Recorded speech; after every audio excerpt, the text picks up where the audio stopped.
Hello বন্ধুগণ, আজকে আমি আবার নতুন একটা ভিডিও নিয়ে আসলাম আমার দোকানের। তো এখানে মিক্সার মেশিন নতুন বানানো হয় এবং দেখুন অনেকগুলো মিক্সার মেশিন এখানে আছে।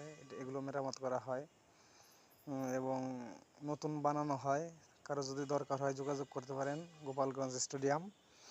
আর আমার চ্যানেলটি অবশ্যই আপনারা সাবস্ক্রাইব করবেন, কেননা এতে করে আপনারা দেখতে পারবেন নতুন নতুন ডিজাইনের মিক্সার মেশিন, নতুন নতুন মিক্সার মেশিন বানাই এখানে। যদি কারো লাগে সরাসরি যোগাযোগ করতে পারবেন, কোনো সমস্যা নেই। তো আজ খুব বৃষ্টি হচ্ছে, যে কারণে কাজকম একটু কম, বসে আছি। কাজকম কম না, কিন্তু বসে আছি। অনেক মিক্সার মেশিন এখানে, অনেক মিক্সার মেশিন রাখা আছে। কোনোটায় কাজ করতে হবে, কোনোটায় ভাড়া যাবে, কাজে যাবে। তো আজকে এ পর্যন্তই। অবশ্যই আমার চ্যানেলটি সাবস্ক্রাইব করে দিবেন। ধন্যবাদ সবাইকে যারা আমার ভিডিওটি দেখতেছেন।